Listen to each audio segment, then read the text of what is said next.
और बार बार आरोप लगाने के बाद माफी मांगने का काम और कोर्ट से फटकार खाने का काम राहुल गांधी जी का हो गया है। आप देखिए, राफेल हो, चौकीदार चोर हो, या फिर सावरकर जी या आरएसएस की बात, या फिर पेगासस के मामले, इन सब पे इनको फटकार ही लगी है। कई बार कोर्ट में माफी मांगनी पड़ी। तो कीचड़ उछालो और भाग जाओ, हिट एंड रन के मामले राहुल गांधी जी के कई हैं। आज की प्रेस कॉन्फ्रेंस में हाइड्रोजन बम फोड़ने वाले थे, फुलझड़ी से काम चलाना पड़ा, वो भी फुस हो गए। क्या हो गया? इलेक्शन कमीशन ने बड़ा स्पष्ट कहा है कि no deletion of any vote can be done online by any member of public. Online किसी भी वोट को नहीं काटा जा सकता, और no deletion can take place without giving an opportunity of being heard to the affected person. तो बगैर किसी की बात सुने उसका वोट नहीं काटते, उस पर निर्णय नहीं करते। 2023 में अनसक्सेसफुल अटेम्प्ट्स की गई, प्रयास किए गए जो विफल रहे, नाम काटने के आलंद असेंबली कॉन्स्टिट्यूएंसी में। और ये इलेक्शन कमीशन ने एफआईआर फाइल करने के लिए ही कहा था इसको, और मैटर इन्वेस्टिगेट करने के लिए भी इलेक्शन कमीशन ऑफ इंडिया ने ही कहा था। इलेक्शन कमीशन ने मोबाइल नंबर पहले ही उपलब्ध करवा दिए हैं, आईपी एड्रेस अगर दे दिए हैं, अगर मोबाइल नंबर दे दिए, आईपी एड्रेस दे दिए, तो कांग्रेस शासित राज्य की कर्नाटक की सीआईडी ने अब तक क्या किया? और मैं एक ध्यान आपके माध्यम से देश की जनता को बताना चाहता हूं। रिकॉर्ड्स के अनुसार आलंद विधानसभा क्षेत्र ये कांग्रेस के ही कैंडिडेट ने जीती थी 2023 में 10,348 मतों से। तो क्या श्रीमान राहुल गांधी जी, कांग्रेस ने वोट चोरी करके सीट जीती थी? एक बात आज जो राहुल जी ने बातों में मान ली और अपने जवाब में कहा, वो कहते कहते हाइड्रोजन बम एक तरह से फोड़ गए अपने ऊपर ही। वो कहते मैं लोकतंत्र बचाने नहीं आया, राहुल जी कहते हैं। लोकतंत्र को बर्बाद करने की तैयारी है क्या? गलत निराधार आरोप बार बार संवैधानिक संस्थाओं पर लगाना, गलत निराधार आरोप बार बार इलेक्शन कमीशन ऑफ इंडिया पर लगाना, कभी ईवीएम पर प्रश्न चिन्ह खड़े करने, कभी वीवीपैट पर करना, कभी चुनावों के नतीजों पर करना, और कभी टूल किट के सहारे भारत के लोकतंत्र पर, संवैधानिक संस्थाओं पर प्रश्न चिन्ह खड़ा करना, क्या यह आदत सी बन गई है? क्या चाहती है कांग्रेस पार्टी? पूर्व प्रधानमंत्री इंदिरा गांधी जी सत्ता का दुरुपयोग करके, अफसरों का दुरुपयोग करके चुनाव जीते हैं, तो कोर्ट उनको बाहर का रास्ता दिखाता है। राजीव गांधी जी की हत्या के बाद एक लोकसभा का चुनाव पेंडिंग नहीं होता, 1 महीने तक अगर चुनाव को स्थगित कर दिया जाता, तो किस पार्टी को फायदा उस समय के इलेक्शन कमीशन ने दिया? रमा देवी जी, एमएस गिल, टीएन शेषन से लेकर ये बाकी सारे इलेक्शन कमिश्नर जो थे, किस पार्टी ने नियुक्त किए और वापस किस दल में गए? कांग्रेस पार्टी में गए। इलेक्शन कमीशन का दुरुपयोग इन्होंने कभी किया होगा, उनको बड़े बड़े पद भी बाद में दिए होंगे, लेकिन अगर निष्पक्षता के साथ भारत का इलेक्शन कमीशन काम कर रहा है, तो बार बार राहुल गांधी जी का प्रयास है कि लोकतंत्र पर प्रहार किया जाए, भारत के लोकतंत्र को कमजोर किया जाए, जनता को गुमराह किया जाए, और जिस तरह से बांग्लादेश, नेपाल में स्थिति बनती है, वैसे झूठ बोल बोल के वहां पे स्थिति पैदा कर दो देश में। मैं एक और उदाहरण आपको देना चाहता हूं। अभी हाल ही में कर्नाटक हाईकोर्ट का फैसला आया, मलूर विधानसभा के चुनाव को खारिज किया है। क्या 2023 में कांग्रेस ने वोटों के गबन के साथ इस सीट को जीता था? इस मामले में कर्नाटक हाई कोर्ट ने भाजपा के उम्मीदवार मंजुनाथ गौड़ा के पक्ष में फैसला सुनाया है।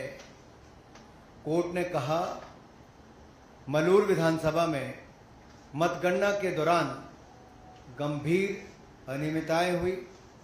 क्या फेराफेरी के साथ कांग्रेस ने सीट जीती थी? राहुल जी, जवाब देना पड़ेगा आपको और कांग्रेस पार्टी को।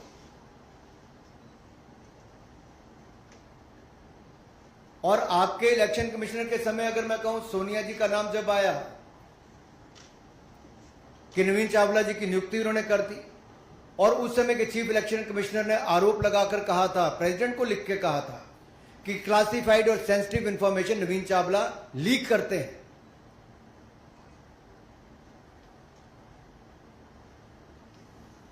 कुछ सवाल आज मैं और पूछना चाहता हूं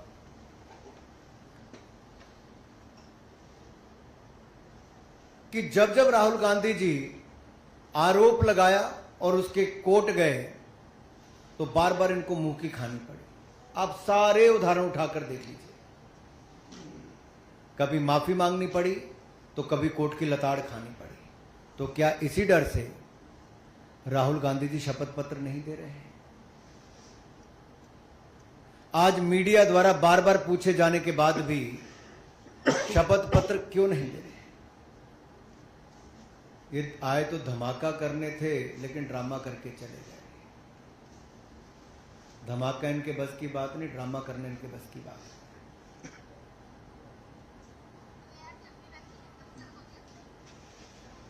और अगर इतना ही दम आपके तर्कों में है तो आप कोर्ट क्यों नहीं जाते? इलेक्शन कमीशन ने तो आपको बार बार कहा सबूत दो, हल्फनामा दो, ना आप सबूत दे पाते हो और गलत आरोप लगाते हो। क्या संवैधानिक संस्थाओं को कमजोर करना एक भारतीय लोकतंत्र के प्रति एक बड़ा षड्यंत्र कांग्रेस पार्टी का और LOB leader opposing Bharat Rahul Gandhi ji का है? क्या ये केवल घुसपैठिए वोट को बचाने के लिए है?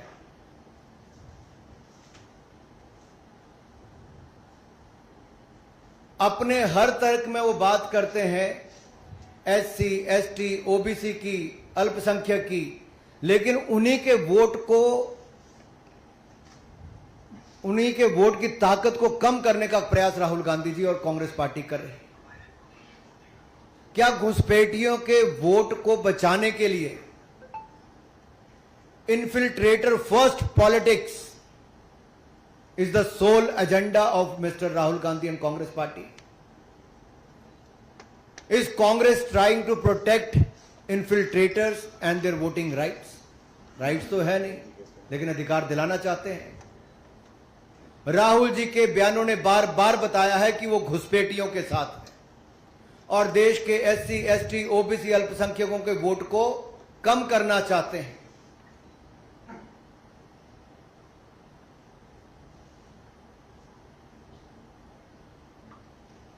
आलंद की बात मैंने आपके सामने रख दी। जो आरोप इन्होंने लगाया उस पर पूछना ही पड़ेगा, क्या वो 6000 वोट डिलीट हुए थे कि नहीं हुए थे? और बीआर पाटिल क्या कांग्रेस पार्टी के विधायक हैं जो जीते हैं? तो क्या कांग्रेस ने वोट चोरी करके चुनाव जीता है? राहुल जी अराजकता फैलाना बंद करें, लोकतंत्र के खिलाफ षड्यंत्र बंद करें। Your sole politics has become to create chaos, then play victim card, and you are always trying to delegitimize democracy. आप ना शपथ पत्र देते हैं, ना सबूत देते हैं, आप केवल आरोप लगाने का काम करते हैं। इसका मतलब कांग्रेस का भारत के लोकतंत्र में, संवैधानिक संस्थाओं में, इनमें विश्वास नहीं है। केवल अराजकता फैलाना, अनरेस्ट पैदा करना और भारत को डिस्टेबलाइज करने का एक षड्यंत्र टूल किट गैंग के माध्यम से क्या आप लोग रचने जा रहे हैं, कर रहे हैं प्रयास? लेकिन आप जितने मर्जी प्रयास करिए, भारत के लोकतंत्र को भारतीय जनता पार्टी मजबूत करने के लिए हर कदम उठाएगी और घुसपैठियों को, जिनको आप वोट दिलाना चाहते हो, उन घुसपैठियों को बेनकाब करने का काम भी हम करेंगे और ये आपकी घुसपैठिए बचाव राजनीति को भी बेनकाब हमने किया है और आगे भी करते रहेंगे। धन्यवाद। धन्यवाद अनुराग जी। अब एक एक करके आप सवाल पूछ सकते हैं। नीरज जी आप पूछिए। अनुराग जी, मेरा सवाल है, क्या आपको लगता है कि बिहार चुनाव से नजदीक है, बिहार चुनाव में SIR का प्रयोग किया गया, तो वहाँ वोटों के ध्रुवीकरण के लिए राहुल गांधी इस तरह की प्रेस कॉन्फ्रेंस कर रहे हैं? देखिए, ध्रुवीकरण कांग्रेस का प्रयास लगातार शुरू से रहा है और ये तुष्टीकरण की राजनीति आज कांग्रेस को इस स्थान पे ले आई कि 2014, 2019, 2024 में भी हारे। मुश्किल से नेता प्रतिपक्ष इनके बन पाते हैं, लेकिन जब पद मिला तब LOP ने उसको LOB, लीडर अपोजिंग भारत का पद बना दिया। क्या कांग्रेस और विपक्षी दलों के पास तुष्टीकरण के अलावा कोई और राजनीति नहीं रही? क्या घुसपैठियों को बचाने के अलावा इनके पास कोई मुद्दा बिहार में नहीं रहा? क्या बिहार के विकास को देखकर कांग्रेस की आंखें इतनी बंद हो गई कि आज वो केवल घुसपैठियों के सहारे बिहार के चुनाव में जाना चाहते हैं? क्या कोई और सहारा इनके पास बचा नहीं है? और आज देख लीजिए, जैसे पहले राहुल जी ने माफिया मांगी है, बिहार के चुनाव के बाद भी माफी मांगने वाले हैं। जी ऐश्वर्या जी।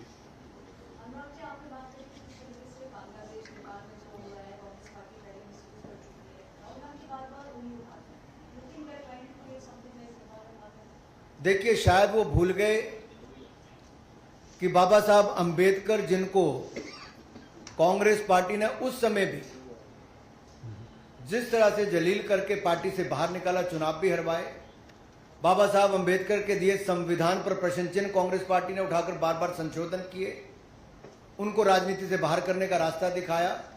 शायद राहुल जी भूल गए, भारत की ताकत वो भारत का लोकतंत्र है जो इसको और मजबूत करता है। भारत के युवा हैं जो जागरूक करते हैं। भारत के युवाओं ने अगर भारत को 3rd लार्जेस्ट स्टार्टअप इकोसिस्टम बनाया है, नरेंद्र मोदी जी के नेतृत्व में अगर भारत दुनिया की 4थी बड़ी अर्थव्यवस्था बना है और भारत के बढ़ते कदमों को देखकर ब्राइट स्पॉट और इकोनॉमी जो सबसे तेजी से बढ़ रही, दुनिया आज भारत की और एक उम्मीद की तरह देख रही है, तो इनको लगता है कैसे ना कैसे लोकतंत्र को ही कमजोर कर दिया जाए, संवैधानिक संस्थाओं को कमजोर किया जाए।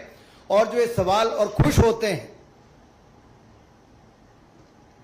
जब किसी देश ने हमारे ऊपर टैरिफ लगाने की बात कही तो कांग्रेस खुश हो रही थी, लेकिन शायद वो भूल गए कि भारत की अपनी एक बड़ी ताकत है।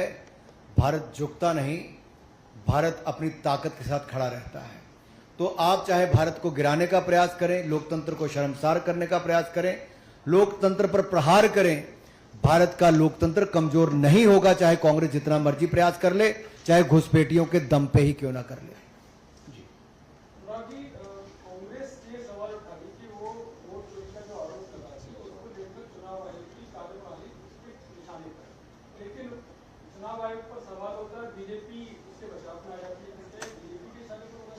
बिल्कुल भी नहीं।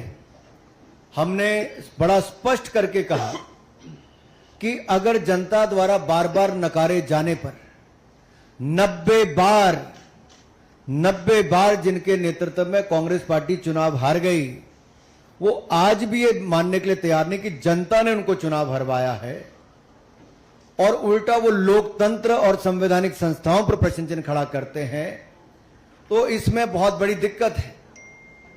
उनसे मैं यही कहूंगा राहुल जी के लिए, उम्र भर राहुल जी भूल करते रहे, उम्र भर राहुल जी भूल करते रहे, दोष खुद में था, आयोग पर आरोप पर करते रहे, लगाते रहे। जी आप एक सेकंड। एक तरफ तो राहुल गांधी मतदाता सूचियों की और सारी जितनी भी चीजें हैं उसकी विसंगतियां उजागर कर रहे हैं, दूसरी तरफ SIR का विरोध कर रहे हैं। आपको नहीं लगता अगर इतनी विसंगतियां हैं तो SIR की जरूरी? ये तो आपने स्वयं उत्तर ही दे दिया इसमें।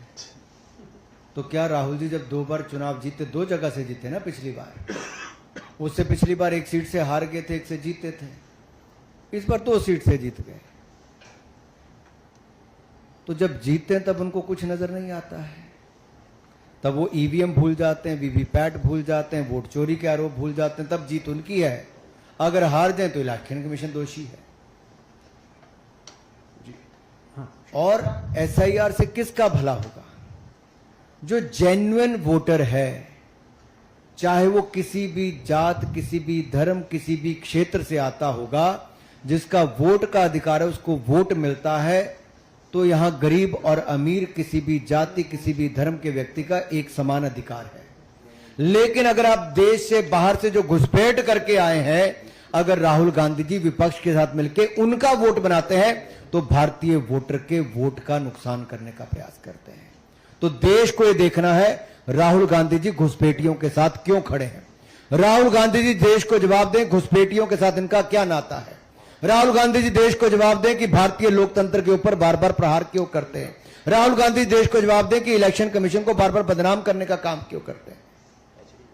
जी राहुल गांधी ने कई मंच पे और कई वीडियोस में ये कहा है कि अगर मैं वोट चोरी का आरोप भारतीय जनता पार्टी के ऊपर लगाता हूँ, प्रधानमंत्री के ऊपर लगा रहा हूँ और खुद चुनाव आयोग के ऊपर लगाता हूँ, जो कि उनके वेबसाइट से लिया गया डाटा है, तो ये मेरे ऊपर कार्रवाई क्यों नहीं करते, मेरे ऊपर FIR क्यों नहीं करते, क्यों ये प्रेस कॉन्फ्रेंस करते हैं, मेरे पर एक्शन ले। देखिए, राहुल जी ने आज स्वयं माना है कि वो भारतीय लोकतंत्र को बचाने नहीं आए। तो मंशा उन्होंने साफ कर दिया कि उनका भारत में कोई इंटरेस्ट नहीं है। भारत के लोकतंत्र में राहुल गांधी जी का कोई इंटरेस्ट नहीं है। भारत के लोकतंत्र जो बहुत मजबूत है, क्या उसको कमजोर करने में उनका इंटरेस्ट है?